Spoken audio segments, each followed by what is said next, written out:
You think you know the Space Marines, the Emperor's Angels of Death, perfect warriors, loyal beyond doubt. That's what the propaganda says, the posters, the recruitment hymns, the sermons. What you don't hear about are the silences, the moments in between the battles, the things they do when no one is looking, not even the ecclesiarchy. You've never seen a Space Marine eat, sleep, pray, not the way humans do. The truth, you've only ever seen the side they want you to see, the one that inspires loyalty, the one that makes you die for them without question. I've seen the other side, and if you knew it, you wouldn't be so eager to fight alongside them. The first thing they teach you about Space Marines is their speed, the precision, how every second of war is calculated, flawless. That's the first lie. I learned it in the 3rd week aboard the Sanctus Vault. We were just another regiment of mortals, ferrying across the void toward a war we didn't understand. The Astartes were there too, a detachment from the redacted chapter. You'd think their presence would make the voyage safer. You'd be wrong. The first time I noticed it was during a drill, a simulated boarding action. Sirens screamed, lights strobed, the air thick with the smell of ozone and fear. We scrambled to positions, bolters roared, and then it stopped. No order, no signal. Every Marine froze mid-motion, not like soldiers hesitating, like statues. One had his fist half raised, the servo joints locked in place. Another stood with his bolter halfway to his shoulder, finger resting but not pressing on the trigger.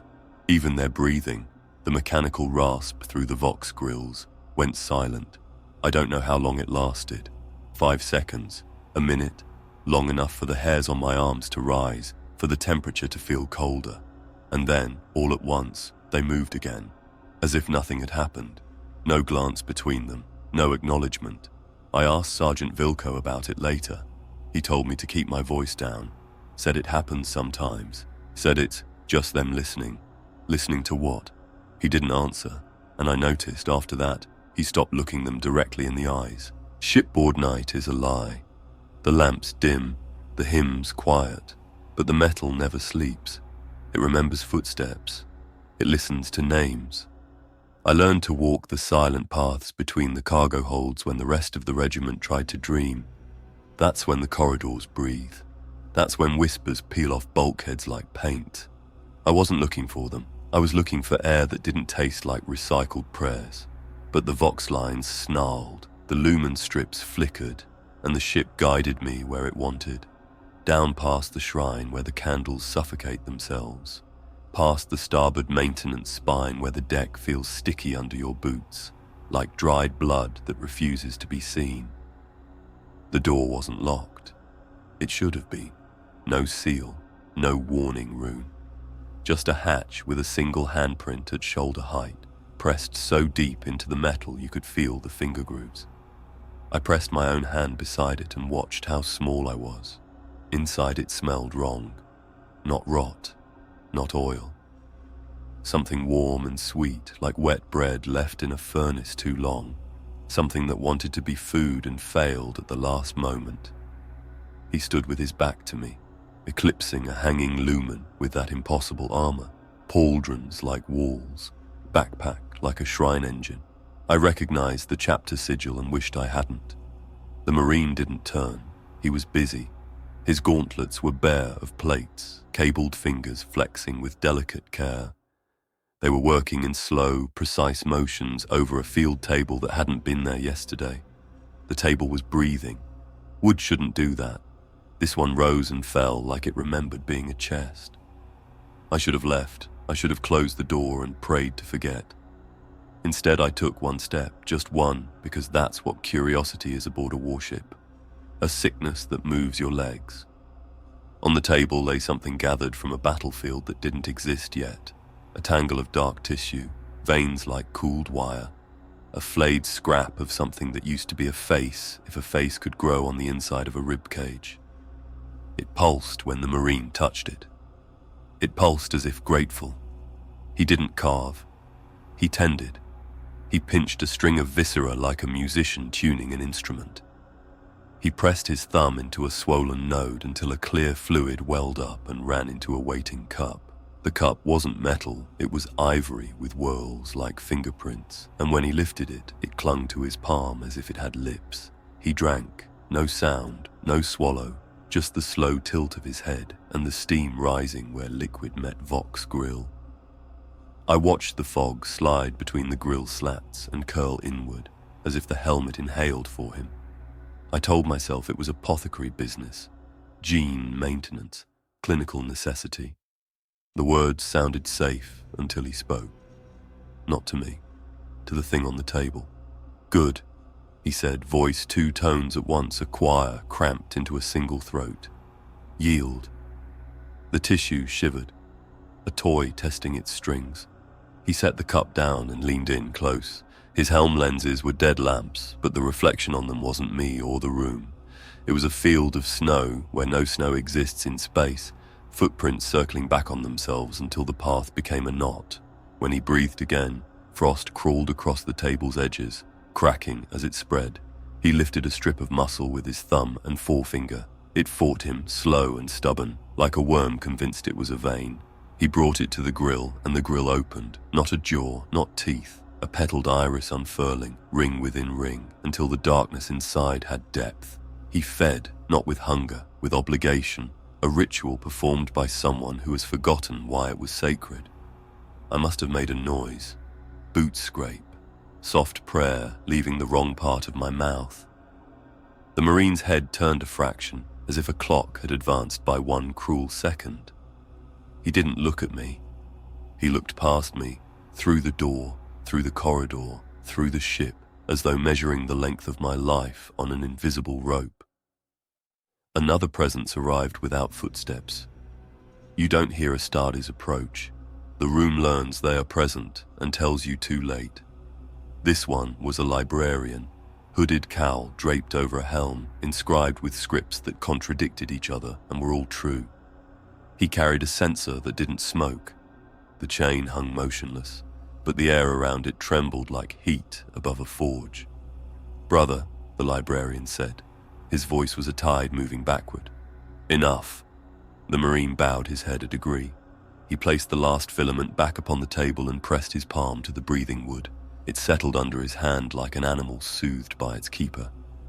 The librarian turned the censer once. The knot smoke gathered itself and took shape in the corners, folding into shadows so deep they looked wet. The table exhaled. The tissue stiffened. What had been food decided to become memory instead.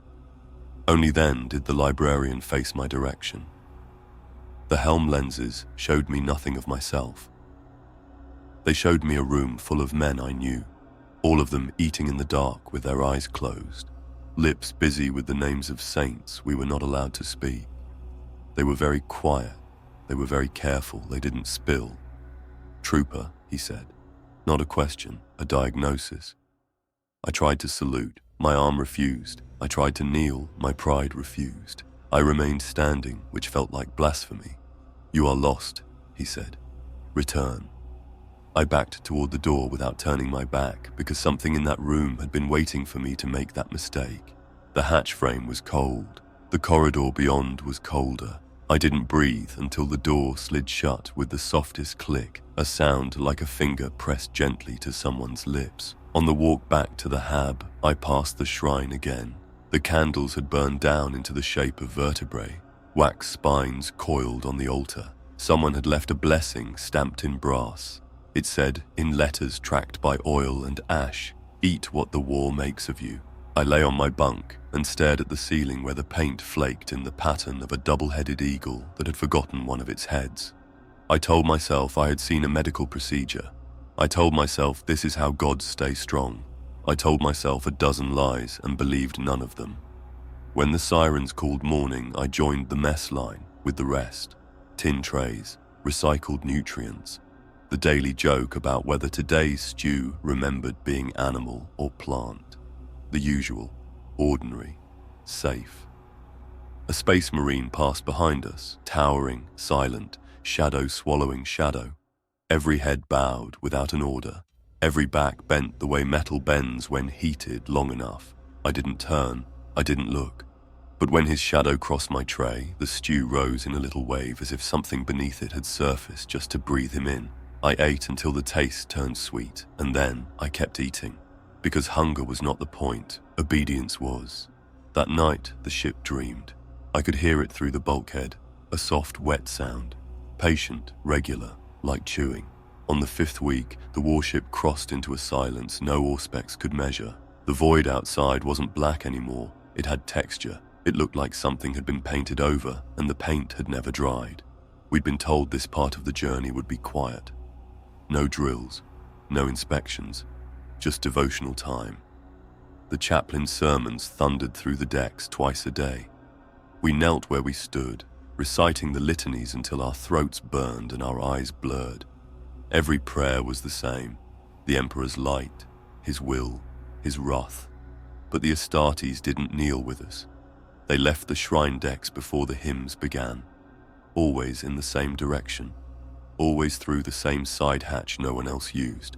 I followed once, not close enough to be seen, or so I thought.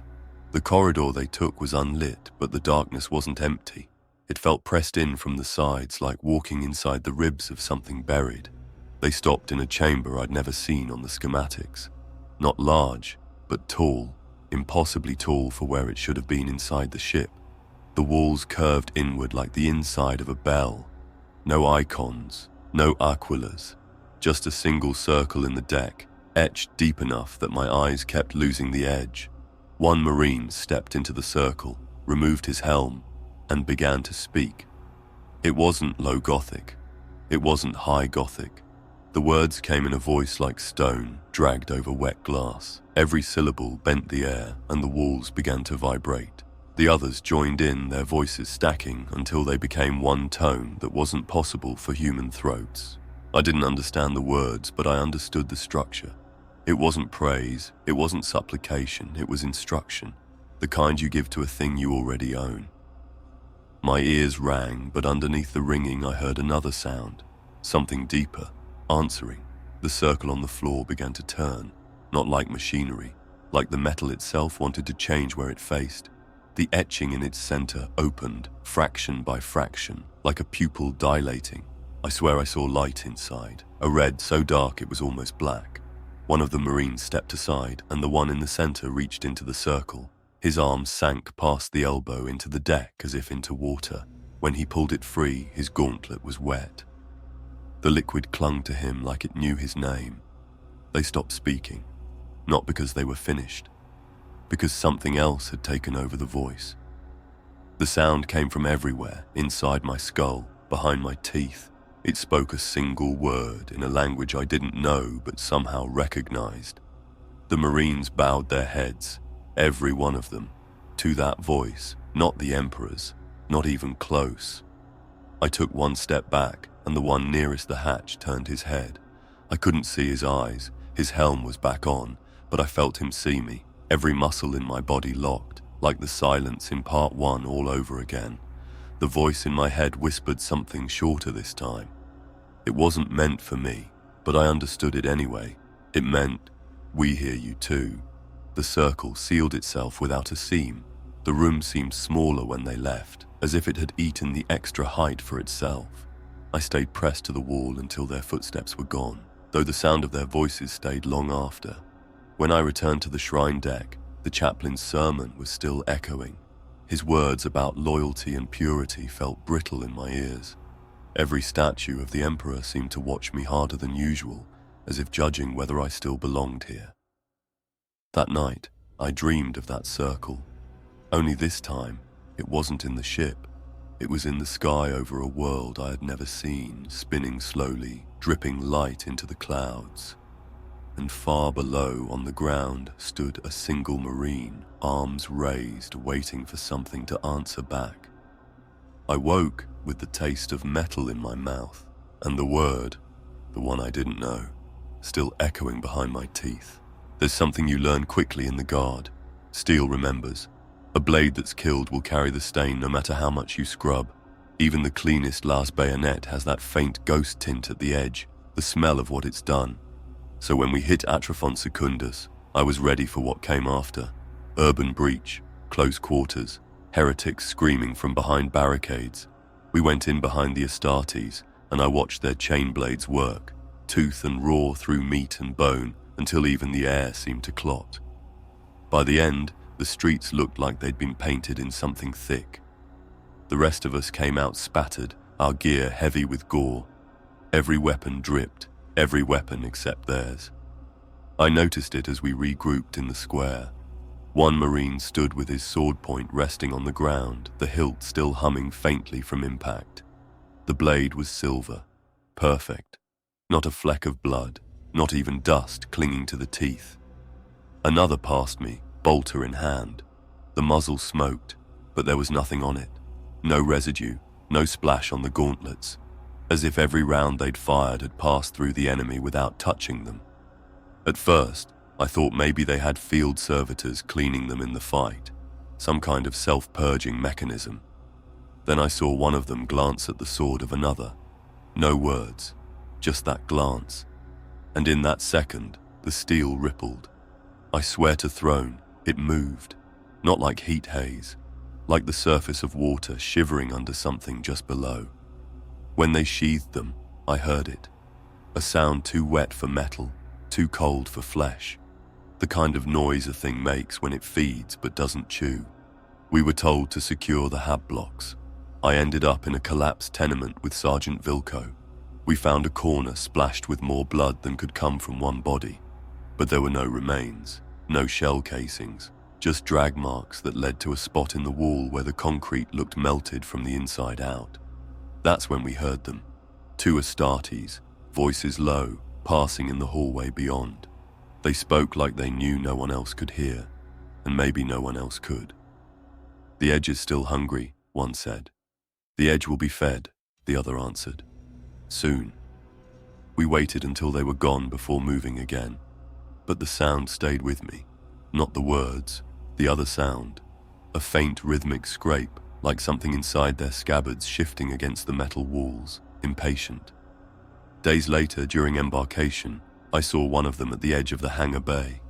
His sword was out, tip angled toward a corpse laid alone on the deck. Not an enemy, one of ours. There was no ceremony, no blessing. He just touched the blade to the chest plate, and the body folded. Not cut, not broken, folded into itself like paper until it was gone. The blade gleamed brighter for it. I didn't eat that night, not because I wasn't hungry, because every time I looked at my mess knife, I thought I saw it move. You learn to read helmets in the guard because faces are luxuries you rarely get to keep. A blank visor tells you more than any smile ever will. It tells you angle, tension, a hint of intent. Stare at enough steel and you start to imagine the man beneath. Imagine is the word. You never truly know. Astartes helms defy that practice. They do not leak intent, they swallow it. Green, blue, red, black. The colors change, the truth does not. Those lenses are wells that light falls into and never climbs out of. It happened after Atrophon Secundus, during inspection before warp. A line of us mortals stood sweating under lamps that hummed with a sound like distant bees. Our packs were open, our boots unstrung, our lungs full of disinfectant and prayer smoke. The Astartes moved along the line like statues remembering how to walk. One paused in front of me. I held my breath because that is what your body does when a mountain decides to notice you. He was close enough that the cooling fans in his backpack made a draft. Close enough that I could see the hairline cracks in the paint on his pauldron, little veins of age running toward the chapter sigil like tributaries to a sea. His helm tilted, a fraction. The lenses stared into me. Men will tell you that being seen by an angel of death feels like being weighed. This felt different. It felt like being measured for a shape I did not know I possessed. Somewhere down the line, a petty officer barked about straps. Somewhere else, a wrench fell and rang hollow against deck plating. The sound came to me late, as if the space between us delayed it. His hand rose, 2 fingers extended, a ritual of inspection I had seen him perform on others. The gauntlet hovered near my face. I waited for the tap, for the command to adjust something trivial so I could breathe again. He did not touch me. He tapped the air. Both lenses flickered. It was subtle, a ripple like heat, a sheen like oil crawling across dark water when a current moves beneath. For a heartbeat, I thought I saw my own reflection. Then it shifted, and I saw something else. Not my face, not the room, not the corridor at all. A sky crowded with slow-moving machines that were also birds, that were also stars. The impossible layered over the possible until my mind clicked and refused the view. I blinked hard and the lenses were dark again. He did not move. I did not step back. Something in me understood that retreat would invite pursuit. "What do you see, trooper?" Sergeant Vilko had once asked when a shell burst turned a wall into a map of itself. I told him I saw cracks. He told me to look for rivers. I looked for rivers in those lenses and found a current. There was a sense of depth to the black. Not emptiness, not absence. Depth like the throat of a well, deep enough to contain a voice. He spoke without speaking. His vox unit remained mute. No click, no scrape, no static. Yet a phrase arrived inside my head with the certainty of a remembered name. "You are not alone in you." It came with a taste, metallic and cold, like biting foil. It came with a pressure in the sinuses that made my eyes water. It came with a certainty that if I nodded, something would step closer from inside me to see who had called. I did not nod. I did not breathe. He turned his head a degree and the spell loosened. I gasped, a small, shameful sound I wished the deck would swallow. The Marine looked down at my open pack as if nothing had happened. He pointed to the folded poncho at the bottom. "Unpack." The word came through the vox this time, a flattened thunder that shook my teeth. I obeyed because obedience is how you survive the parts of the day that are not worth remembering. I pulled the poncho free, then the ration tins beneath, then the roll of spare socks, then the little book I kept sewn into the lining. It was a primer of prayers issued on enlistment, edges soft, cover cracked. He tapped the book. Open. I flipped it to the page that had always stuck. The glue on the spine had melted in some heat long past and fused the paper there. When I forced it, the seam tore and revealed something I had never seen, a window cut into the paper itself. It was a tiny rectangle carved between pages, a hollow the size of a dog tag, edges clean as if a machine had done it under supervision. Inside lay a chip of glass dark as the lenses above me. I did not put it there. I know this as I know my own name, but it was in my book, inside my pack, beneath my clothes, beneath my breath. The Marine reached out. I flinched and hated myself for it. He took the chip between finger and thumb and held it toward his lenses like a priest raising a relic. The black within the black woke. It looked at the chip the way a mouth looks at bread. I do not know how else to say it. Hunger is not an emotion when it belongs to a machine. It is geometry seeking completion. The chip answered with a hairline fracture that crept across its surface like frost. A tiny sound escaped it, not a crack, not a ping, but something soft. A sigh, maybe. A goodbye. He returned the shard to the hollow and closed the book without looking away from me. Keep it. 2 words, ordinary and heavy. Orders always weigh more when you cannot guess their purpose. I slid the book back into the pack with careful fingers. I laced my boots. I nodded. He remained where he was for a moment longer. Then the lenses did something I would have sworn they could not do. They narrowed. Not a shutter closing, a focus changing, the way an eye adjusts to see a nearer face. For an instant, I felt the heat of being near a living thing. Then it was gone, and he moved on to the next trooper. Sergeant Vilko drifted near once the inspection ended. He pretended to check my straps. His breath smelled of tea and old fear. "You saw it," he said without moving his lips. I said nothing. He tightened a buckle that did not require tightening. "They do not like mirrors," he said. "Not ours. Theirs." He stepped away before I could ask him what theirs was. That night I could not sleep. The ship's hum sounded like a question asked too many times. I pulled the primer from my pack and opened to the hollow. The chip lay inside, unbroken, smooth, a piece of midnight that refused to reflect. I held it up to the weak light and saw movement within, not shapes. angles learning how to be animals, a curve hesitating, then becoming a jaw, a point deciding it was an eye. I closed the book on my hand and felt the glass press into my skin, cold enough to burn. I imagined sliding it behind those lenses. I imagined finishing a picture I was never meant to see. I put it away. On my next watch, I stood at a porthole where the void made a mirror of the glass. Behind my own ghosted face, the reflection of a giant paused and tilted its helmed head to align with mine. For a moment, our visors became one surface, black on black. I do not know whose eyes I was using when I finally looked away. I only know that somewhere in that exchange, the ship learned the scent of my thoughts, and something behind the lenses learned the shape of my fear. It happened in the middle of a firefight that should have ended with us buried under rubble. We were pinned in the lower hab spine of a manufactorum, heretics holding the high floors with stubbers and the kind of frag charges that turn steel into rain. I was on point when the ceiling above us burst open. The shockwave threw me sideways into a wall hard enough to black out half my vision. When I blinked the dust from my eyes, Trooper Harvin was screaming, not from fear, from pain so pure it turned his voice into a jagged edge. Shrapnel the size of my hand was lodged in his side, punching through armor and deep into the meat. Blood welled with every ragged breath. The Medicae was 3 corridors back, blocked by debris and enemy fire. We were losing him. Then a shadow moved. One of the Astartes stepped into the narrow hall. Not hurried, not charging. Just there, the way mountains appear when fog lifts.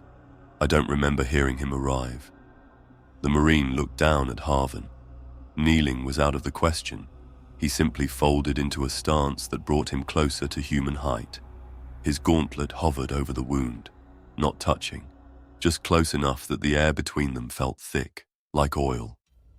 "Hold still," the Marine said, voice low but layered, as if another voice whispered the same words half a second after the first. The metal fingers spread and sank slowly until they pressed against Harvin's side. I expected pressure, maybe some sort of coagulant injection. What I saw was not medicine. Harvin's back arched, his scream cut short like a string pulled taut and severed. Every muscle in his body went rigid, and his eyes rolled white.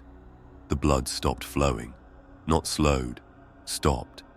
The shrapnel slid out on its own, twisting slightly as if unwinding from inside him. The wound closed behind it with a sound like wet cloth wrung dry. I'd seen battlefield healing before. I'd seen med packs seal ruptures, bone knitters work their way through a fracture, combat stims force men back on their feet. None of them left skin that smooth. None of them left no scar at all. The Marine stood, the bloody shard of metal pinched between finger and thumb. He didn't drop it. He held it up to his helm as if inspecting a rare insect. Then the shard dissolved. Not rust, not burn. It flaked away into dust finer than ash and disappeared into the vent slits of his armor. Harvin's breathing steadied. His eyes blinked open. He sat up as if waking from a nap.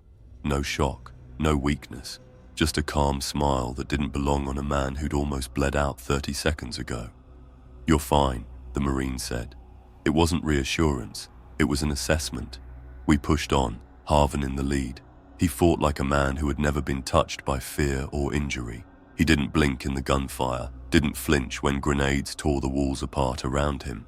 Even when the enemy's heavy gun chewed a line of rounds so close they brushed his shoulder, he didn't duck. He laughed. Hours later, after we secured the sector, I found him sitting alone in the dark of an unlit stairwell. His rifle lay across his knees, his fingers tapping out a rhythm on the stock. Not a military cadence, something slower, older. "You all right?" I asked. He looked up. For a second, I thought his eyes were reflecting light from somewhere, but there was no light in that stairwell. The glow was coming from him, a faint, dull amber deep behind the pupils, like coals in a long-burned fire. "I've never been better," he said, and the voice was his, mostly. But in the way he dragged the last word, I heard the echo of another voice I'd heard before. The same second voice that had spoken through the Marine. I wanted to walk away. I wanted to leave him there and pretend I hadn't noticed. but something made me ask, what did it feel like? He tilted his head like the question amused him. Warm, he said. Then his smile widened, and for a moment his teeth didn't look quite right. Too even, too sharp, as if they'd been replaced with a better set. Like someone else was breathing for me. He didn't blink until I did. The next day, Harvan was faster, not just in the way he moved, in the way he spoke, the way he reacted. He anticipated orders before they were given. When we made planetfall on the next engagement, he knew exactly where the enemy would emerge from, seconds before it happened. Vilko said it was luck. I didn't. A week later, I woke in the barracks to the sound of quiet humming. Half the squad was asleep. The other half lay awake in their bunks, heads turned toward Harvan. He sat cross-legged on the floor, eyes shut, fingers pressed to his ribs exactly where the shrapnel had gone in. He hummed a tune I couldn't place. The sound made my chest feel tight, my mouth dry, my heart slow. I don't know how long I listened before I realized the others were breathing in sync with him. Every chest rose and fell together, every breath the same length, the same depth, like they were all sharing one set of lungs. When I finally spoke his name, Harvan's eyes opened. The amber glow flared, just once, and in the same instant, every man in the room inhaled sharply, as if waking from a dream they'd all been having at the same time. No one said anything. They went back to their bunks without a word. I couldn't move until Harvan looked away. He never took the field medic's cot again. He never limped, never tired, never coughed blood into his hand after a sprint. But sometimes, when the Astartes passed, his head would turn to follow them, like a man watching the only other people who knew the same song. On a warship, you learn to sleep when you can, where you can, and next to whoever doesn't stink of blood or fear that day.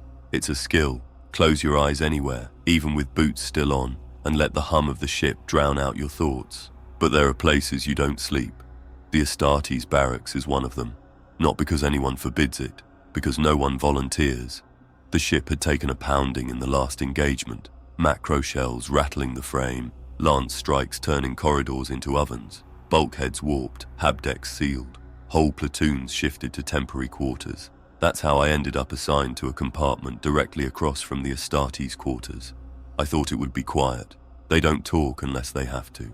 They don't gamble, don't sing, don't tell stories over recaf like the rest of us. They just exist, armored or not, like statues waiting for the sculptor to give them a reason to move. But that night, the quiet broke. I woke to a sound too low to place at first. A vibration in the deck, more than a noise in the air. It took a few heartbeats before I realized it was coming from behind their sealed bulkhead. Not voices, not exactly. A tone. Long, drawn, resonant, like someone dragging a bow across the string of an instrument the size of a cathedral. It rose, dipped, twisted in on itself until the note became a knot, then frayed into whispers that ran together like water down glass. I pressed my ear to the wall. The whispers multiplied. Not repetition, conversation. Half-heard phrases, most too fast to catch. Some so slow the syllables bent and warped into shapes you could almost see if you closed your eyes. I caught a few, not words I knew, but meanings. It remembers the shape. We are not finished. The gate dreams of opening. Then silence. Not absence of sound silence. The opposite, like the moment before thunder, when the air itself tenses. And then the breathing started. At first it was just one. A steady, deep inhale and exhale, the kind that moves the air in a room even if you're across it. But it multiplied. 2, 3, 5, 10, each on a slightly different rhythm, overlapping until the wall against my cheek felt alive with the push and pull of a tide. Somewhere in the mix, one breath didn't end with an exhale. It just kept going, drawing in, as if the lungs were bottomless. I pulled back from the wall, suddenly aware that my own breathing had synced with theirs without me realizing. It took effort to break the rhythm. Then I heard the other sound, not from behind the wall, from above. A slow scrape, metal on metal, faint but deliberate, coming from the ventilation shaft over my head. I climbed onto the bunk, pried open the grate just enough to see. A shadow filled the shaft, too close for me to make sense of its shape, like a man pressed flat, like liquid wearing armor. It didn't move toward me. It pulsed, in time with the breathing behind the wall. Every inhale made it swell, every exhale made it thin, like it was made of the same air they were pulling in. Then, through the dark, I saw them. Not eyes, not exactly. Points. Tiny, sharp points of pale light, flickering in pairs, then in clusters, then in spirals. The light shifted when the breathing changed. It was listening to the same dream. The voices rose again, louder this time, pushing against the metal, pressing into the room until I thought the hull would bow outward. Every hair on my arms stood up. My heart skipped a beat, then another, trying to match a rhythm that wasn't meant for it. Then, all at once, it stopped. No tone, no whisper, no breathing, not even the hum of the ship. A stillness so complete I could hear the blood moving in my ears. From the other side of the wall came the sound of one Marine speaking, slowly, as if the words were heavy. "We dreamed of you." It was not aimed at me, but I felt it land on me all the same. The grate above clicked softly as the shadow in the vent retreated, folding in on itself like paper burning without fire. The pale points of light blinked out one by one until the dark was empty again. The hum of the ship returned, low and steady, as if it had been holding its breath too. I lay back down but didn't close my eyes. Sleep felt like a door they were waiting for me to open, and I didn't want to see what was on the other side. There's a smell in every shipboard armory. Oil, solvent, the tang of ozone from power cells on trickle charge. It's the scent of security, a place where weapons sleep until war wakes them. On the Sanctus Vault, that smell was wrong. The first time I noticed, it was during resupply after Atrophon Secundus. We were ordered to strip, clean, and reissue all small arms before the next drop. I'd pulled armory duty, mostly grunt work, checking serial numbers, signing gear in and out. The mortal racks were as expected, laser guns in neat rows, bayonets stacked in the drawers beneath, crates of charge packs humming faintly. The Astartes section was different. Sealed behind a gate of black adamantine, rune-etched in a script I didn't recognize, the air around it felt thicker, like the pressure changed when you stood too close. Only the Marines themselves could enter. Not even the Master-at-Arms had clearance. They'd approach the gate, place a palm against the rune lock, and the whole slab would grind open with a sigh like metal remembering a promise. That day, something changed. Brother Apothecary Varn approached as usual, palm to rune lock. The slab stayed shut. He tried again, no change. The runes flared once, faint and cold, then dimmed. Another Marine stepped up, same result. No hiss of hidden gears, no shift of weight in the deck plates, just a solid, immovable barrier. They didn't speak, not to each other, not to us. They stood there in absolute stillness, gauntleted hands resting on the surface as if listening. I was close enough to hear the faintest vibration in the wall, not mechanical, more like a voice too deep to be heard properly, murmuring through stone. After a moment, Varn stepped back and removed his helm. His face was unmarked. No scars, no burns, no sign of the decades of war he must have carried. But his eyes, they weren't looking at the wall. They were looking through it, following something that moved behind the metal. He spoke a single word in that same impossible tongue I'd heard during the prayer in Part 3. The air in the corridor thickened, pressing against my ears until my teeth ached. The rune lock pulsed once, brighter this time. The gate didn't open. That's when I saw it, a shadow sliding across the surface from the inside. Not the shadow of a man. It had too many joints. It moved like a creature testing the barrier, head cocking as though scenting the corridor beyond. Varn's lips tightened. He stepped back. The other Marines followed. Without another word, they turned and left the corridor. The gate stayed shut. We thought nothing more of it until the next day. Orders came down for live fire drills planetside. The Astartes deployed with us, but something was wrong. Their bolters fired, reluctantly. I don't mean they jammed, I mean they hesitated. Bursts came a fraction late, as if the weapon had to decide whether the target was worth the round. One Marine aimed at a heretic charging with a chain axe. The trigger clicked, no round. The heretic reached him, swung, and the blade snapped at the haft as it touched his pauldron. Then the bolter fired on its own, point blank, without the Marine even moving his finger. Later, back on the ship, I passed the Astartes corridor again. The gate was open, just a slit, no wider than a hand's breadth, enough to see the racks beyond. The weapons were not still. The bolters shifted minutely on their mounts, like sleepers turning in a dream. Chain blades flexed their teeth without touching power, as if chewing on phantom meat. One sword hung alone in its cradle, edge glimmering in the low light. I swear I saw it pulse once, as if in heartbeat. Then the shadow moved again, not in the armory this time, but in the narrow space between racks, like something too large for the room was pacing slowly. It stopped when it reached the slit, and I knew it was looking back at me. Not with eyes, with attention. Cold, deliberate, patient attention. A Marine's voice came from behind me. "Not for you." I turned, but the corridor was empty. When I looked back, the gate was sealed. No slit, no light. Just cold adamantine with runes that seemed, for a heartbeat, to pulse in time with my own heart.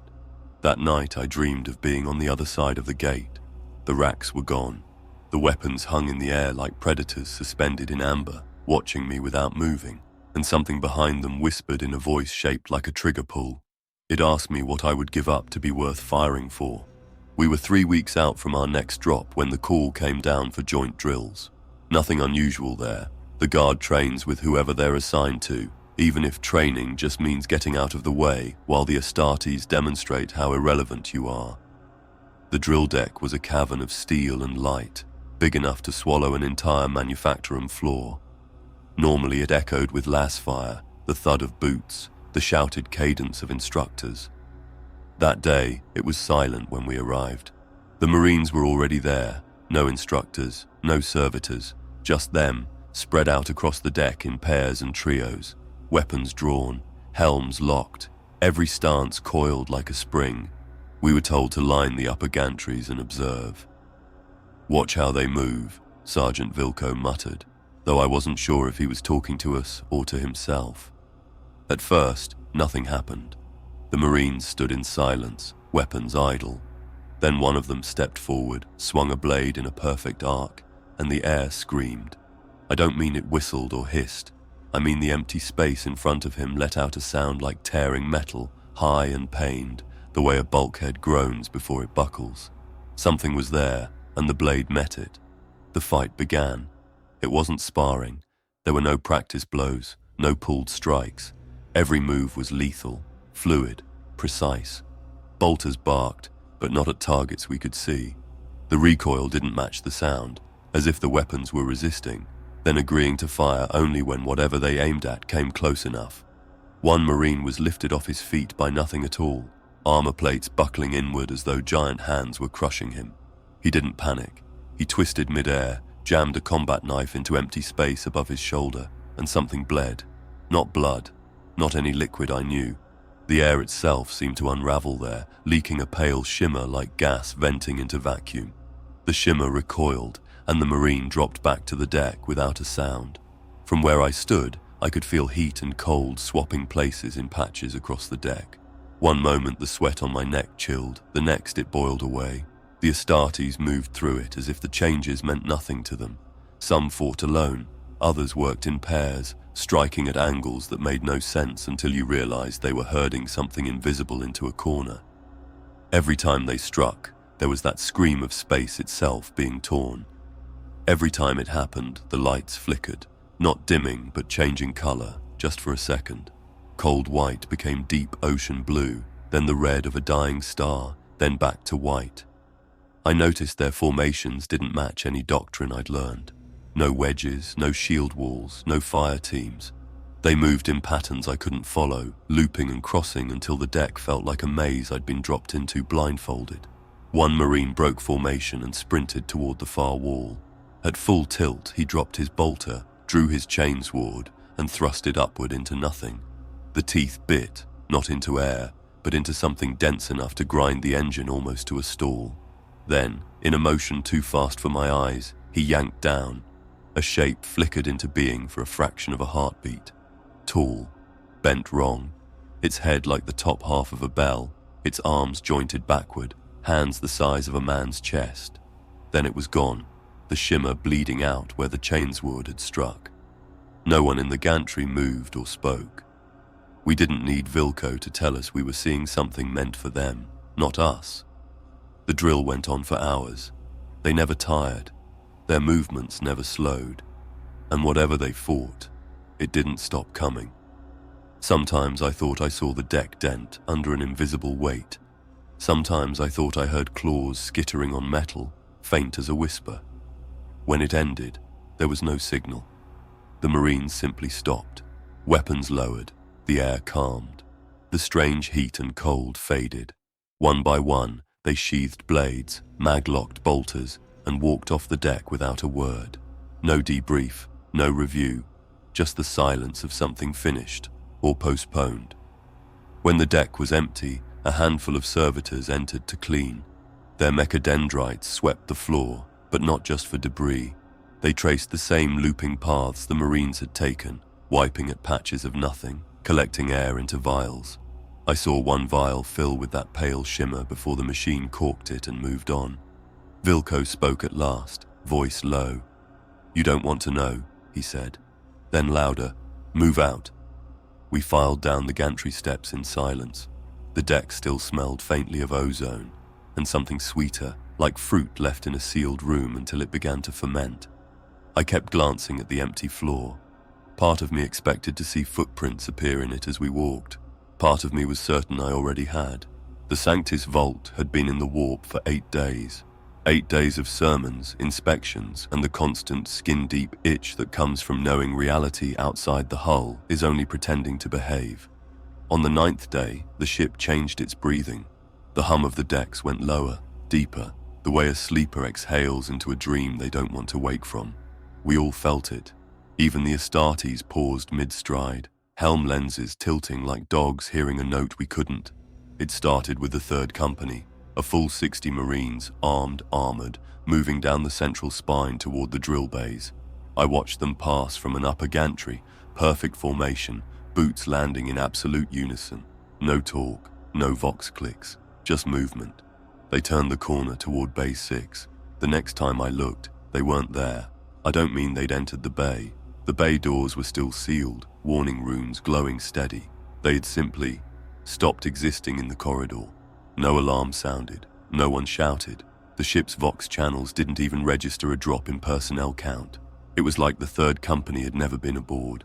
Sergeant Vilko caught me staring and told me to keep walking, but I couldn't stop thinking about the perfect rhythm of their boots, the way the sound cut off halfway through a step. 3 hours later, the ship's hum rose again, not to normal, higher, like the decks were taking shallow, careful breaths. That's when they came back. No announcement, no warp translation, just the sound of armored boots in the corridor behind me. I turned, and there they were, 3rd Company, same formation, same precision. But their armor, it was wrong, not damaged, not repaired, different. The colors of the chapter heraldry seemed darker, like paint applied over fresh oil. The edges of their pauldrons had subtle new curves, lines that suggested movement even when still. Some carried weapons I'd never seen issued, bolters with barrels that tapered to needle points, blades that bent inward as if eager to close around what they struck. Their gait was the same, perfect, but it didn't sound right anymore. Each step had a faint, wet undertone beneath the metal, like boots pressing into soaked ground. They marched past without looking at anyone, but every man I spoke to later swore the same thing, that 1 or 2 Marines turned their helms slightly as they passed, just enough for the lenses to catch the light and for the watcher to see their own reflection move a fraction too late. The chaplain held a sermon that night, longer than usual.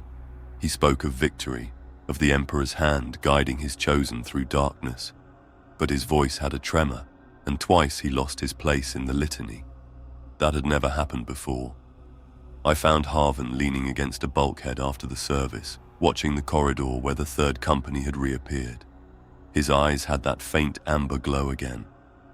"They were gone," I said. "They were shown," he corrected. And when I asked shown what, he only smiled, the way a child does when they know a secret you're not old enough to hear. 2 days later, the third company deployed to secure a derelict listening station in the halo of a dead moon. The mission was scheduled for 6 hours. They returned in 30 minutes. No casualties, no prisoners, and not a single round missing from their ammunition counts. When their armorers came to clean the weapons, they found nothing on them. No dust, no residue, not even the faint patina that comes from being handled. It was as if the guns had never been drawn, the blades never left their sheaths. But I saw the way the bay crew looked at each other afterward, the way they avoided standing near the racks too long, the way one tech priest flinched when his mechadendrite brushed the hilt of a sheathed sword and came away dripping something clear and warm. The official log marked the operation as without incident, but 3 days later, one of the bay crew was found wandering near the starboard auspex dome, naked and smiling, murmuring in a language the medic he claimed didn't exist. When they asked him where he'd been, he said, "We're all still there, we just came back early." No one asked him what that meant. No one wanted to. It began during the halfway mark of our warp transit, when the ship's chronometers marked midnight across every deck. Normally, that was the quietest time aboard the Sanctus Vault. The hum of the warp drive steady, the devotional channels broadcasting soft chants to keep the crew's minds from wandering too far into the dark. That night, the chants stopped. Not paused. Stopped. The Vox hissed empty for 3 full seconds before something else began to play. At first, I thought it was distortion, a low vibration that rolled through the hull like distant thunder, but then it formed into a pattern, not words I understood, but syllables shaped like they had weight, like each one had been hammered on an anvil older than the Imperium. It wasn't the Emperor's tongue. I'd memorized the high Gothic litanies since childhood, and this was nothing like them. The rhythm was wrong, not the steady rise and fall of prayer, but a spiral, looping back on itself, each phrase building on the last until the air felt tight in my lungs. I followed the sound through the maintenance galleries toward the source. It drew me down into the bowels of the ship, into an access corridor I'd never seen open before. Every lumen was lit, but the light was thick, like it had mass, pooling in corners before spilling sluggishly down the walls. The corridor ended in a vast chamber I couldn't place on any deck plan. Astartes filled it wall to wall, shoulder to shoulder, armor gleaming in the strange light. Their helms were off, but none of their faces were turned toward each other. All were tilted back, eyes closed, mouths moving in perfect unison, and they were singing. It wasn't the booming battle hymns they used to keep mortal hearts steady in the charge. This was softer, lower, but every note carried more force than a macro shell. I felt it in my chest cavity before I heard it in my ears. The words, if they were words, wound upward like smoke from a funeral pyre, weaving around each other until they formed a sound so vast I thought the chamber might collapse under it. In the center of the room was something I first mistook for a statue, tall, faceless, its surface a mix of gold and black, like molten metal cooled too fast. But it moved when they sang. Not much, a ripple, a flex of something beneath the surface. Every time the hymn reached its spiral peak, the shape leaned a little closer to the floor, as if listening. One Marine stepped forward. His voice rose above the others, still in that impossible tongue, but the tone shifted. This was praise, not for the Emperor, for something else, something they called by a name I will not repeat, because even remembering it now makes my teeth ache. The shape in the center opened, not with a door, not with a seam, the way a wound opens, stretching wider from the inside. Light spilled out, pale and unsteady, like it was learning how to be light at all. It touched the Marines nearest to it, and I watched their skin change, not visibly but subtly, the lines of their faces smoothing, their eyes reflecting too much of that pale glow. The hymn shifted again. This time, the words carried promise, not of battle, not of victory, of arrival, of something that wasn't here yet, but would be, and they wanted it, badly. I don't remember leaving the chamber. One moment I was pressed against the cold steel of the doorway. The next I was in my bunk, the ship's normal hymns humming through the Vox again. No one else seemed to notice the change, or maybe no one wanted to admit it. But that night, I dreamed of the shape. Only this time, It wasn't in the chamber. It was in the sky above some nameless world, leaning lower, its wound wide open, spilling pale light over ranks of Marines with their arms raised in welcome. And behind them, I was there too, singing words I didn't understand, and meaning every one. It happened during the siege of Cartham Reach. 3 days and nights of choking dust, collapsing hab blocks, and enemy artillery that never seemed to miss twice in the same place.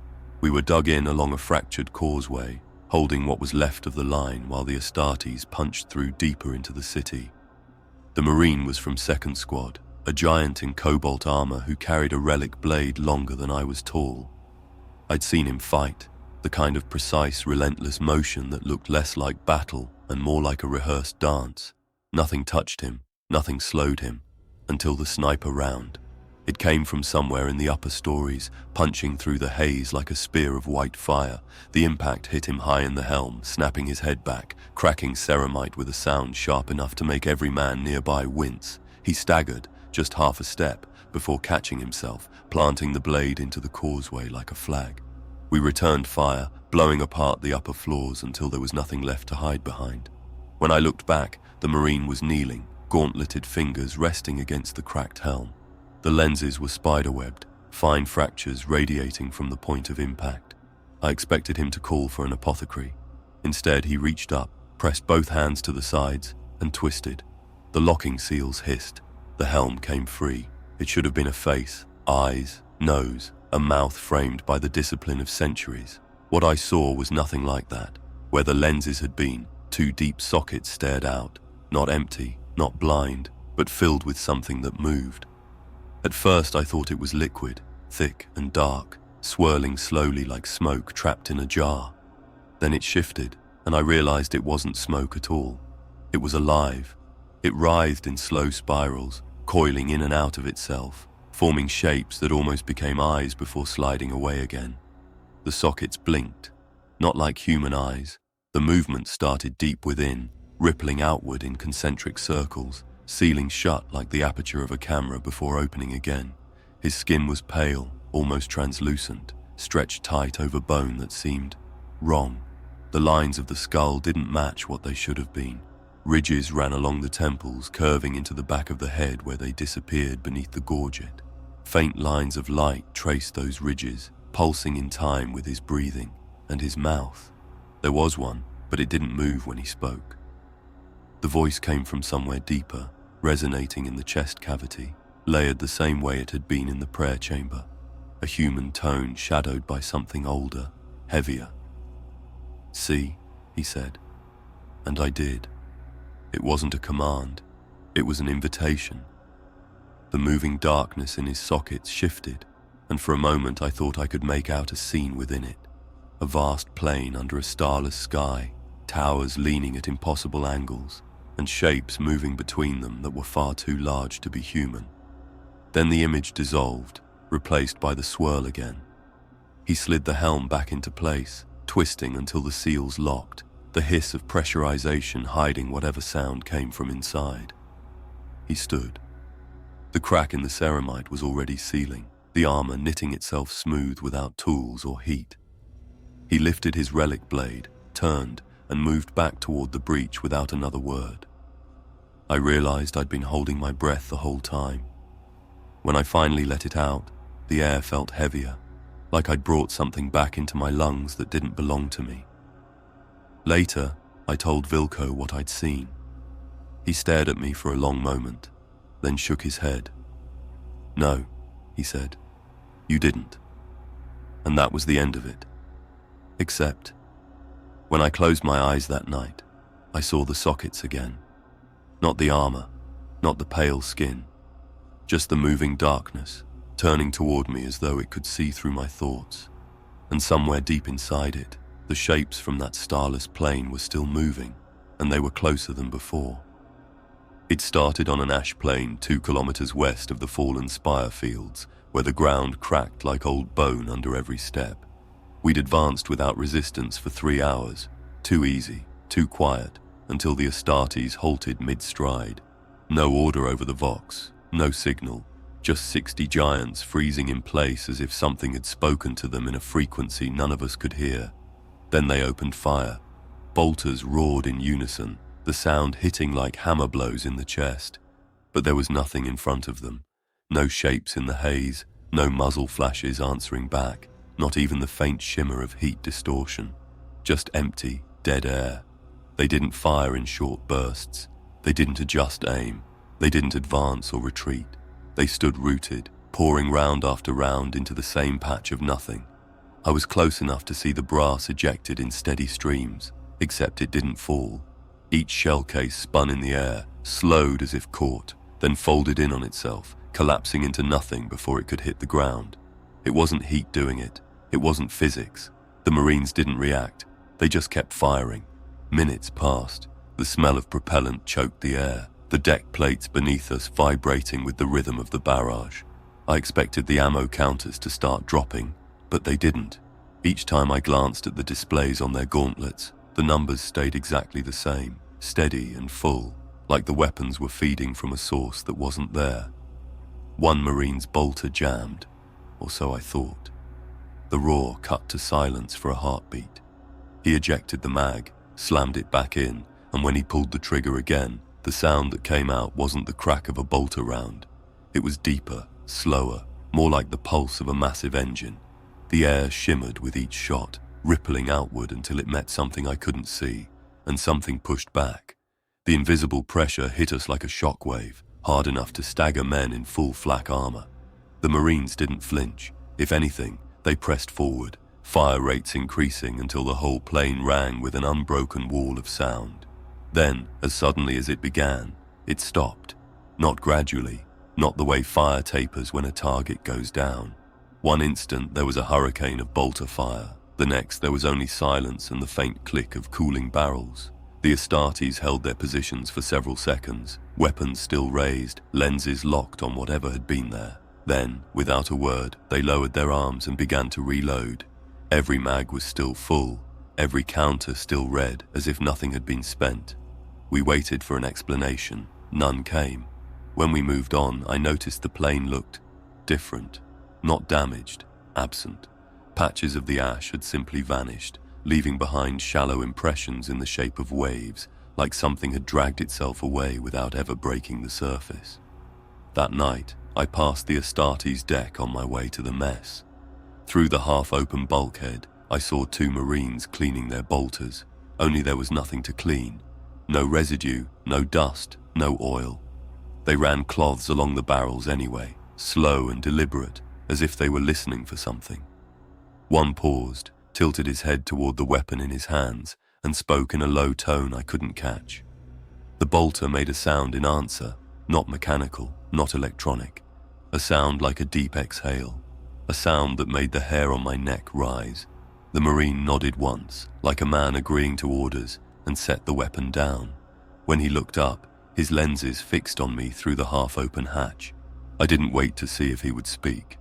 As I walked away, I realized my ears were still ringing, not from the bolter fire, but from something under it. A pattern buried in the noise, repeating, patient, like knocking on a locked door. The librarian never joined the mess. He never sat in the chapels, never walked the main corridors. When we saw him, it was always in the half-light of the strategium, or deep in the archives, surrounded by data slates that no one else dared to touch. I'd been on the Sanctus vault for months before I heard him speak. When he did, it wasn't to a person. It was to the ship. It happened during warp passage through a turbulent stretch of the Imperium. The decks shuddered with each course correction, lumen strips flaring one moment, drowning in shadow the next. We were confined to barracks, but a comms runner dragged me out for escort duty. One of the librarian's servitors had malfunctioned, and I was to stand watch while a tech priest repaired it. The librarian was there, motionless in the center of the strategium, helm off, cowl shadowing most of his features. The room was dark except for the pulsing green of the tactical displays, and even those seemed to dim when the warp currents surged. When the servitor's repairs began, I found myself looking at him, not deliberately, just the way a candle draws the eye in a dark room. And that's when I saw them. His eyes were wrong, not unnatural in the way the unmasked Marines had been in Cartham Reach. This was different. The sclera wasn't white. It wasn't any color I could name. It was layered, like staring down into deep, clear water and seeing shapes moving at different depths, some far away, some so close they almost touched the surface. They weren't reflections. They weren't mine. He must have noticed my stare because he turned his head toward me. The air between us thickened, not with heat or cold, but with something that pressed against the skin, the way deep water presses against a diver. "You're only seeing one," he said. I didn't ask what he meant. He raised a hand, and I realized his gauntlet wasn't armored in the same way as the others. The metal was etched with fine script, each character smaller than a fingernail, winding into spirals that seemed to shift when I tried to follow them. His fingers brushed his own temple, and his gaze locked on mine. I saw everything, not just the strategium, but another strategium layered over it. The walls in that one were made of black stone slick with moisture, the lumen strips replaced by columns of burning symbols that twisted in place but never unraveled.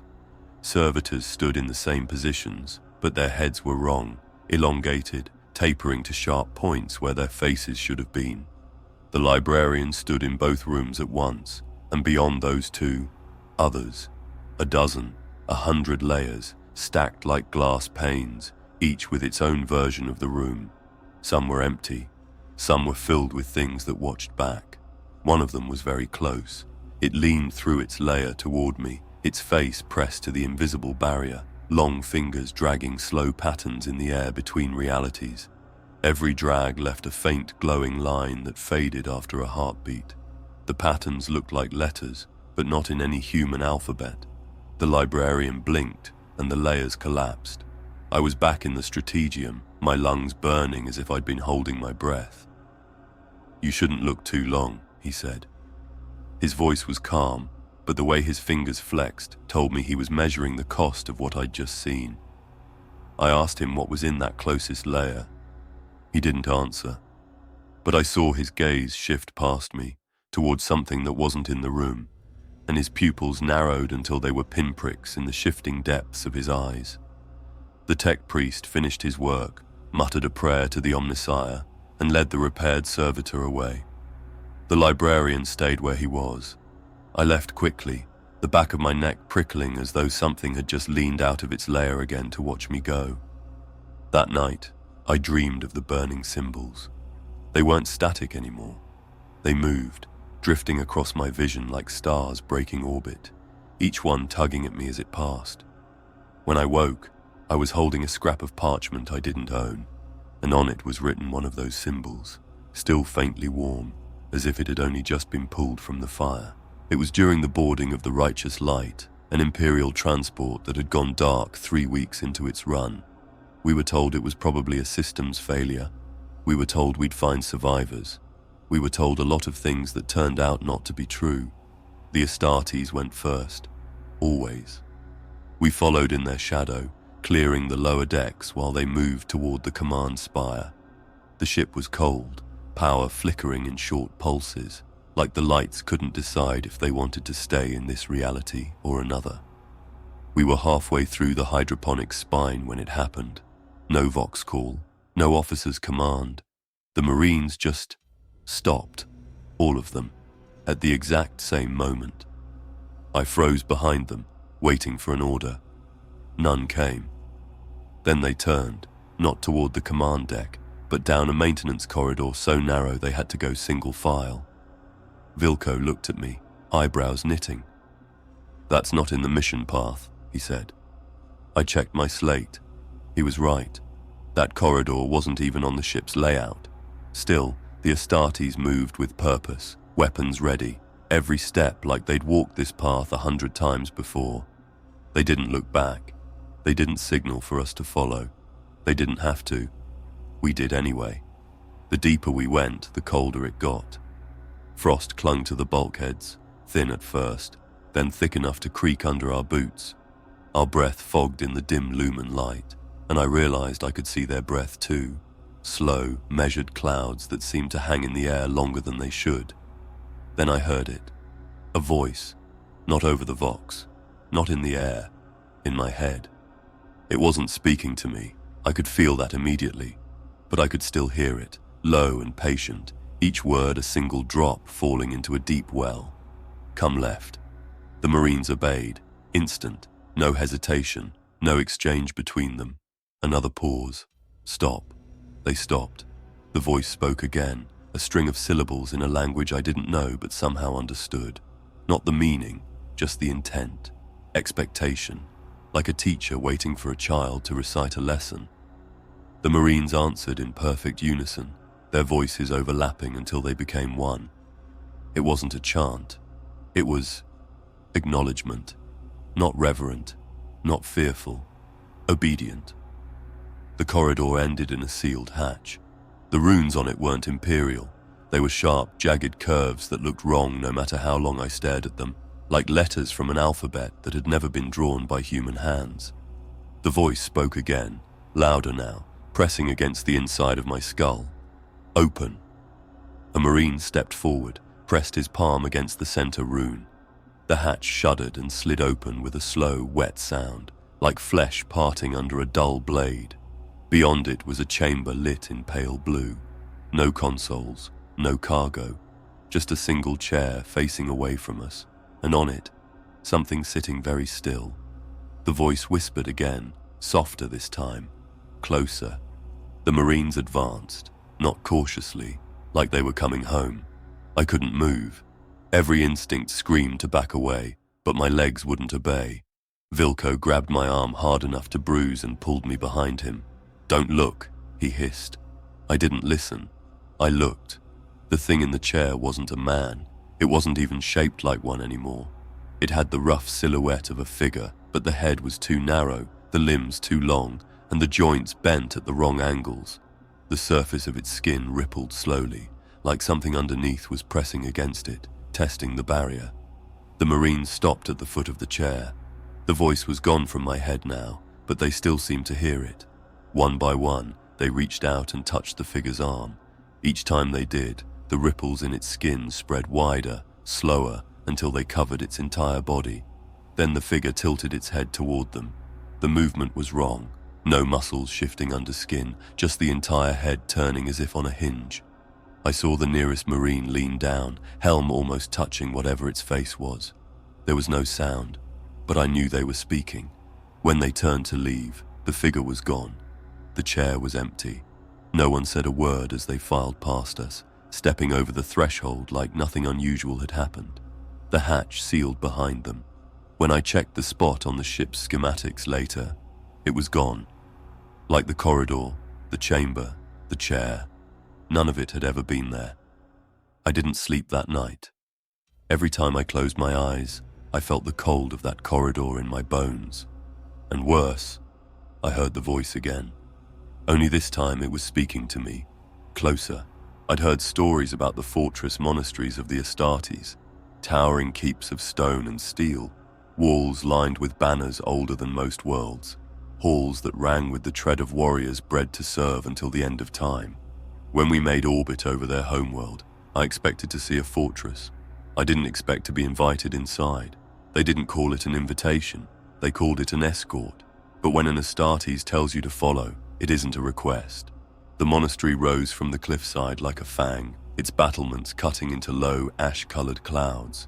The air smelled of stone dust and something faintly metallic, like the tang in your mouth after biting your tongue. We were led through gate after gate, each heavier than the last, each closing behind us with the kind of finality you feel in your spine.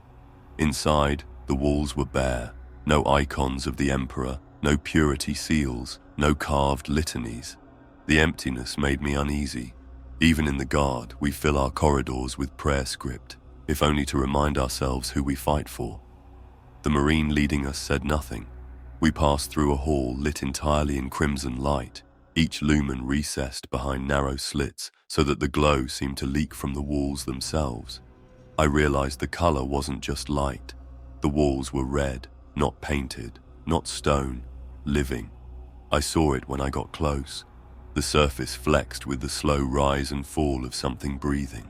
The texture was smooth, almost waxy, but with faint striations running in curves, like muscle fiber stretched beneath a translucent membrane. The Marine stopped at a door I hadn't noticed until we were right in front of it. It wasn't a door in the traditional sense. It was an oval of darker red, edges tight, the surface shivering at our presence. He pressed his palm to it. The membrane quivered, then parted down the center with a sound halfway between silk tearing and lips peeling apart. Beyond was the Red Room.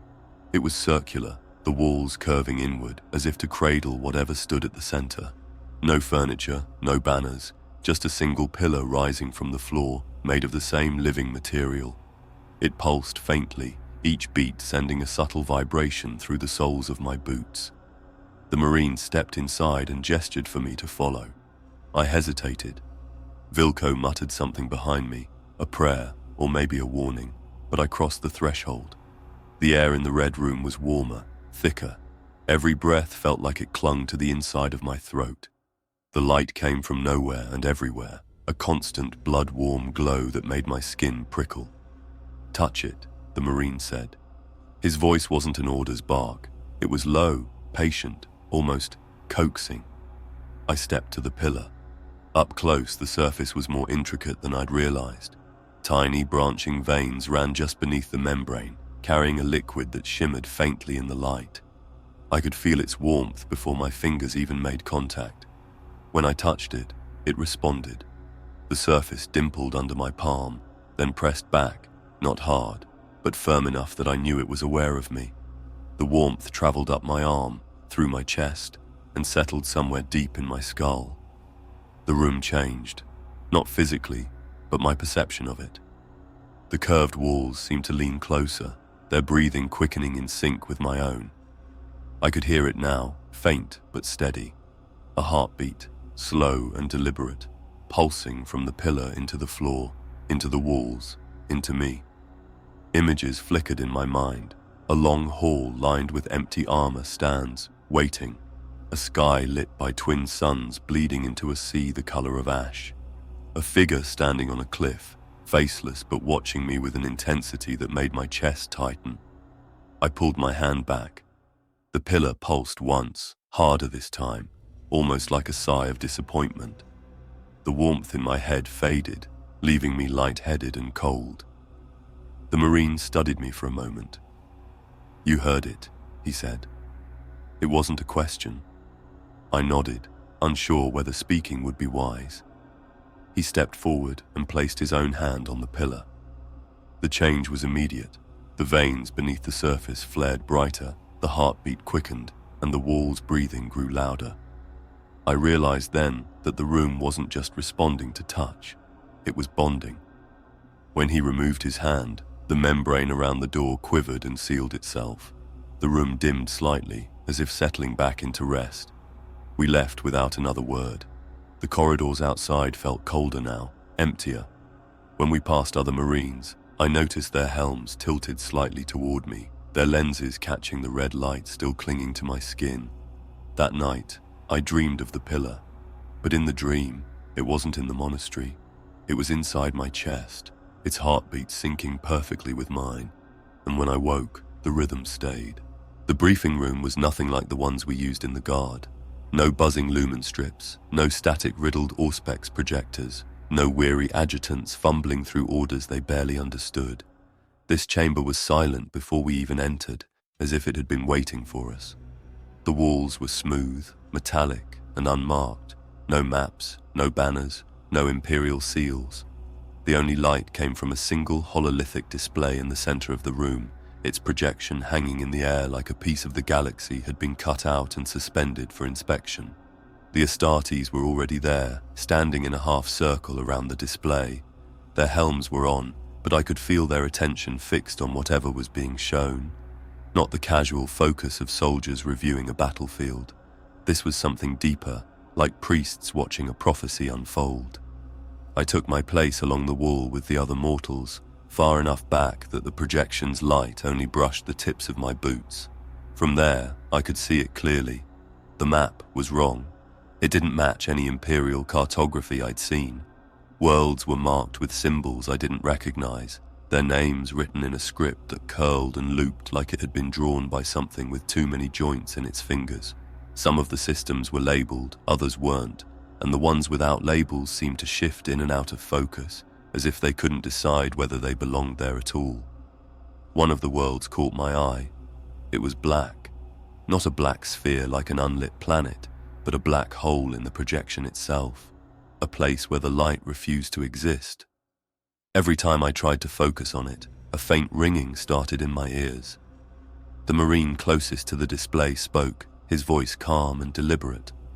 Coordinates rolled off his tongue like a litany, each one met with an almost imperceptible tilt of the others' heads. They were memorizing them. No one wrote anything down, no data slates clicked, no servitors recorded the feed, just memory. Another Marine adjusted the map with a gesture, and the galaxy shifted. Now it wasn't a flat projection, it was layered. The same stars repeated at different depths, stacked like reflections in a hall of mirrors, each layer slightly out of alignment with the one before it. The deeper layers showed places I knew couldn't exist, worlds split cleanly in half, cities floating free in the void, structures so vast they bent the light around them. At one point, the projection flickered, just for a moment, and I saw something else. Not a map, a view. The black world again, closer now, its surface roiling like liquid caught in a wind.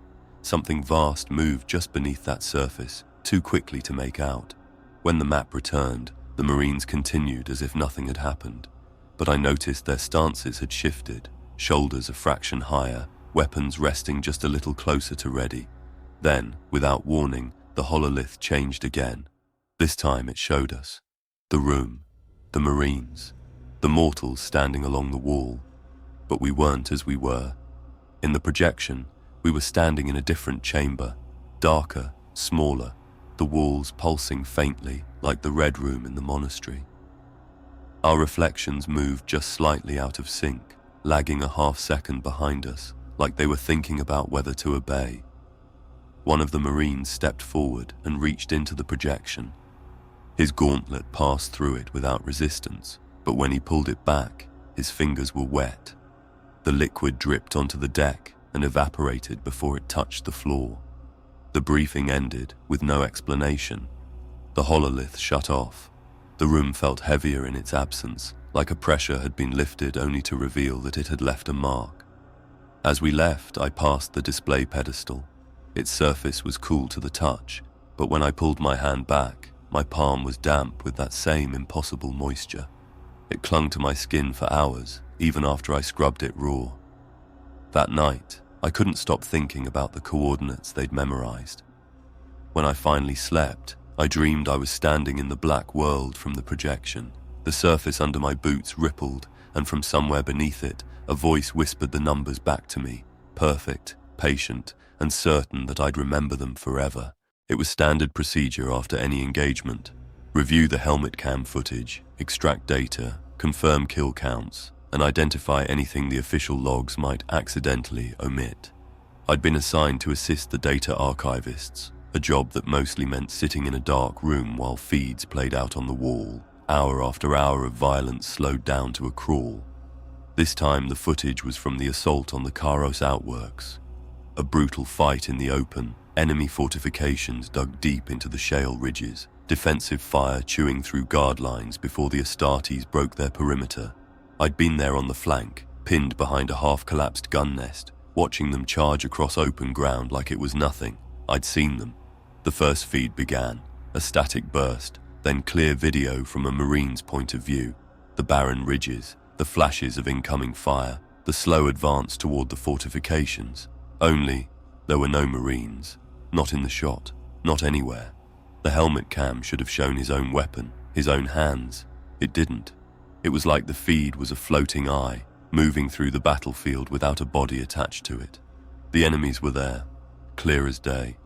I saw their faces twisted in fear, their weapons snapping up to fire.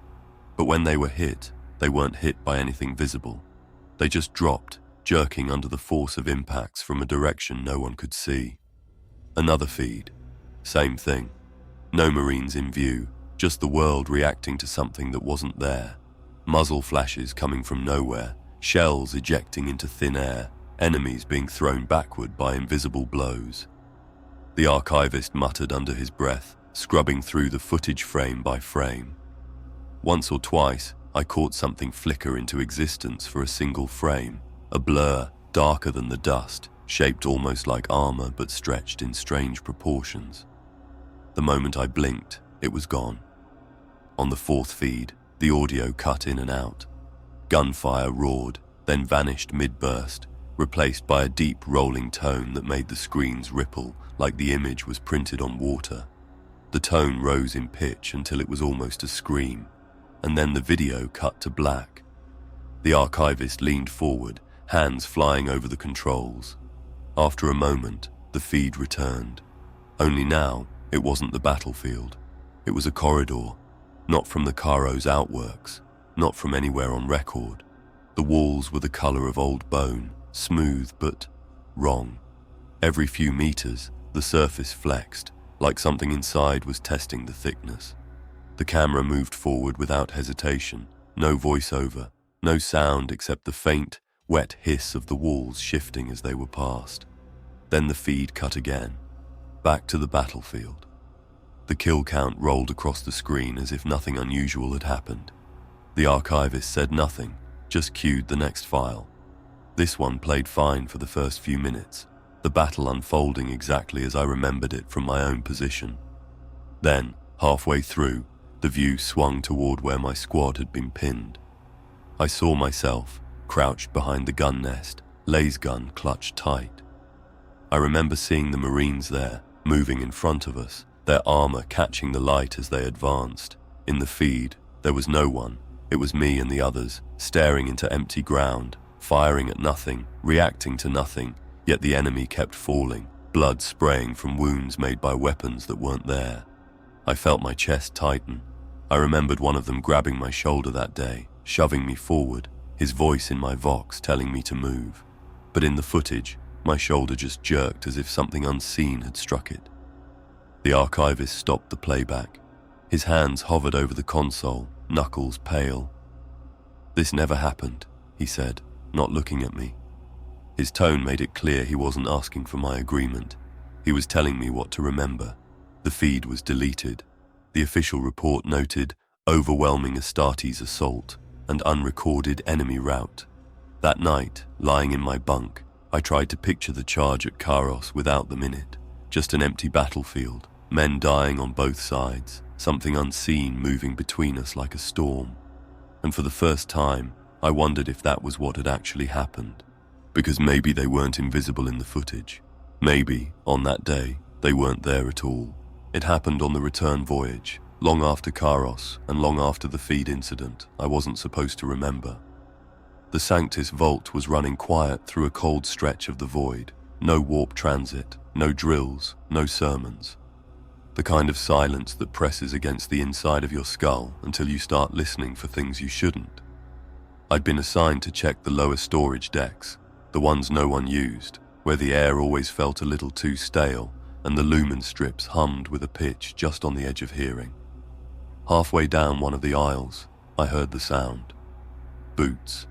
Heavy, deliberate. Each step just far enough apart to tell you that the thing making them didn't need to hurry for anything. They were coming from behind me. I turned. A Marine. Alone. No squad. No escort. No weapons in hand. His helm was off, tucked under one arm. The face that looked at me was not what I had expected. It wasn't the pale, wrong-boned visage I'd glimpsed on Cartham Reach. It wasn't scarred or aged or human in any way I understood. The skin, if it was skin, was smooth and faintly luminous, as though lit from within by something that couldn't quite decide on its shape. The features were arranged like a face should be, but each line, each curve, was too precise. Perfect in a way that wasn't comforting. Perfect like a mask carved to make you trust it. The eyes were the worst. No sockets this time, just eyes, wide and still, the irises shifting color in slow gradients that didn't match the room's light. They didn't focus on me so much as through me, adjusting depth the way a scope might when searching for a target far beyond the visible horizon. We stood there in the stale air of the storage deck for what felt like minutes. Then he spoke. "You've been watching." It wasn't an accusation. It was a fact. delivered in a voice that vibrated in my ribs more than it touched my ears. 2 tones, always 2, one human-shaped, one deeper, older. I swallowed, throat dry. "Yes," I said. I don't know why. It wasn't bravery. It was the only thing my mouth could form. He stepped closer, closing the distance until I could smell the faint metallic tang that always clung to them. His height should have been oppressive, but what froze me wasn't the size. It was the attention. Every bit of him was aimed at me, like I was the only point of reality in the room. "They let you see because you were already theirs," he said. And for a second, I wasn't sure if he meant the other Marines, or something else entirely. His free hand rose, gauntleted fingers brushing the side of my head. Not rough, not even firm, just enough contact to make every nerve in my skull light up. My vision blurred, then split. I was still looking at him, but I was also looking somewhere else. A black plane under a sky so low it felt like it might crush me. Figures in armor, the same armor but darker, edges sharper, moving without sound.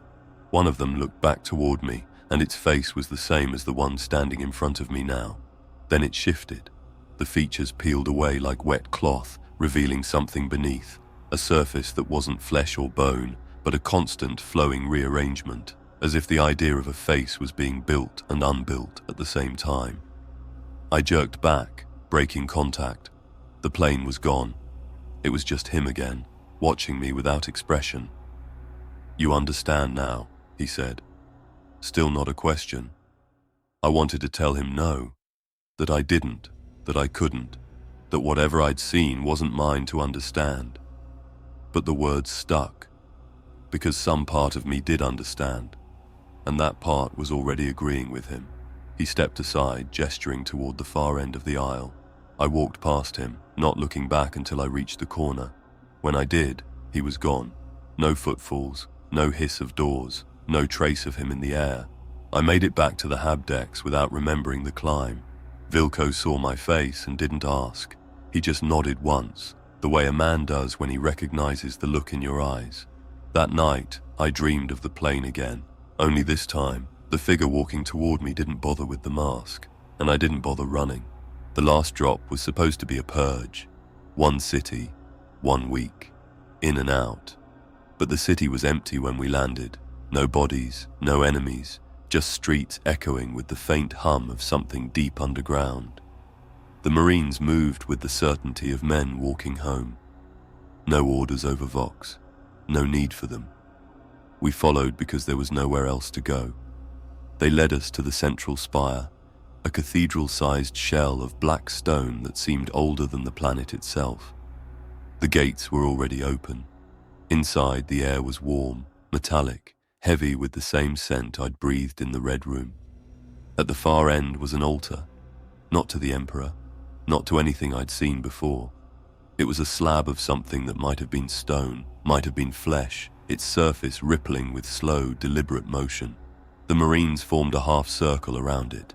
They removed their helms. No 2 faces were the same, yet all of them carried the same impossible precision, the same shifting depth in the eyes, the same perfection that made you want to trust it, and made you terrified of why you did. They began to speak, not to us, not even to each other, to it. The words rolled over us like waves, each one heavier than the last, pressing into bone, into thought. I understood nothing of their language, but I knew the meaning. It wasn't prayer, it was report. And it listened. The surface of the altar began to rise in places, forming shapes that almost became hands, almost became faces, before sinking back again. A low, steady pulse filled the room, syncing with my heartbeat until I couldn't tell which was mine. One Marine, the one I'd seen unmasked in the storage decks, turned his head toward me. "You've seen enough," he said. And for the first time, there was something like pity in his voice. I don't remember leaving the spire. I don't remember boarding the Sanctus vault. I remember only waking in my bunk to the sound of the ship's bells marking the start of a new campaign. The Marines were gone. A different company had taken their place. No one spoke of the last drop. Official records listed it as Enemy eliminated, no resistance encountered. Vilko wouldn't look me in the eye for days. When he finally did, he asked me a question I still can't answer. Do you think they're on our side? I don't know. I don't think it matters. Because I've come to understand the truth. The one they never teach in the Guard. The one the ecclesiarchy would burn you for saying aloud. Space Marines are not here to protect humanity. They are here to use it. We are their war, their offering, their currency, and whatever they serve is still coming. If you ever find yourself alongside them, if you ever see what's behind the helm, remember this. They aren't hiding their faces to frighten the enemy. They're hiding them so you won't understand whose side they've been on all along.